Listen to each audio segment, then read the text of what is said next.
Yeah, one of the church fathers says that there was, a long time ago, a true and unadulterated form of philosophy that dealt with truth concerning the origins of man and the destiny of mankind and the meaning of life, the reason for existence. But that later on, down through the ages, it obviously became corrupted and twisted and perverted, saying that there's more than one God, and saying that God doesn't care if we sin or transgress His laws via the physical laws and the spiritual laws. He says that these philosophers that became corrupt, admiring what was said by their philosophical fathers, they would soon start to embrace very immoral practices. They became perverts, you know, practicing sodomy and practicing fornication and adultery, and they didn't shun it, and many other unspeakable things that would cause your ears to cringe at hearing them. Things that were so detestable and abominable in the sight of God. And they would give themselves over to these cravings. And as soon as they did, they wanted more and more and more. They became obsessed with these sinful and shameful conduct. They would endorse things as if there were going to be no punishments, for their wicked deeds.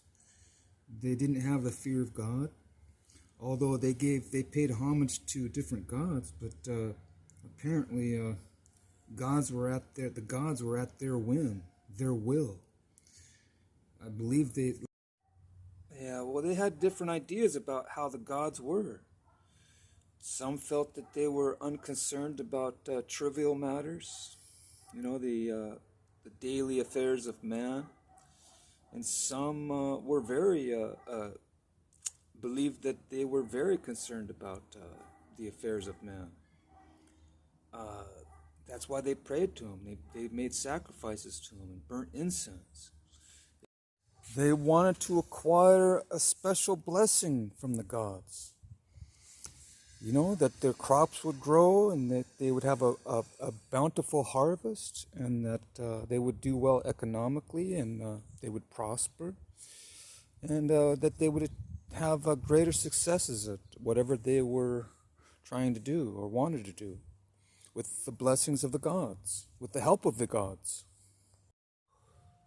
But when the Apostle Paul was converted, after he was a member possibly of the Sanhedrin, which was the Jewish, the Jewish legal system during the days of the Roman Empire.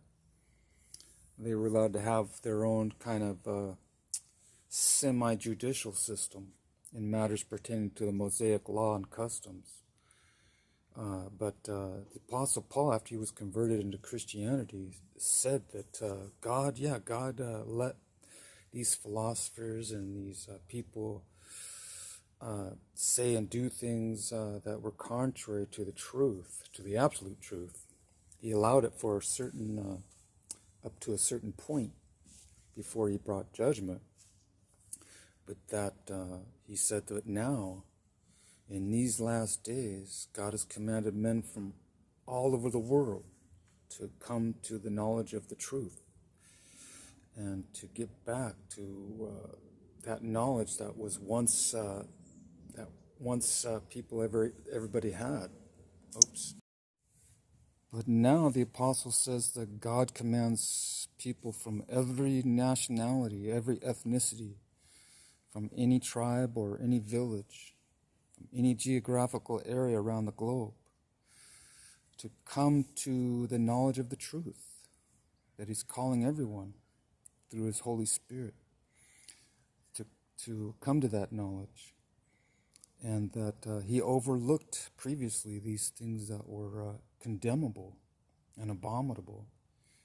It says that he did it in hopes that people would eventually come to their senses and cry out to him, realizing the folly of their philosophical positions and their worship of demons and false gods and dirty and filthy practices and behavior. And he said he was just allowing it up to a certain point till it boils over to when he has to put the stops on it and intervene to do something about it. So God talks about God having a lot of long suffering, which means patience. He is patient with humanity, but it has its limits, according to the scriptures, the sacred scriptures, that there is limits to the patience of God, that God does and will and has in history. He will also in the future bring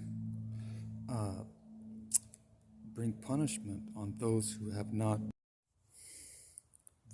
have not repented of their sins and surrendered to God, becoming a follower and a disciple of God, having their sins cleansed by the blood of the atonement that he provided for mankind, which was the cross of Christ. He provided a way to be reconciled to himself, our Creator, because man blew it when he was given the earth mankind was given the earth to rule over the animals, to rule over all creation, because mankind is created in God's image. So he gave man that privilege and responsibility, but they blew it because they were listening to the wrong voice. The wrong voice came in the form of a serpent, the devil, it's just God's and man's adversary. And they were tempted to disobey God and do it according to a different plan. And they lost that. They forfeited their sovereignty, and it became the devil's sovereignty. And now the devil pretty much has reign over the earth until everything is put underneath Christ, the footstool of God. So God's going to eventually deal with this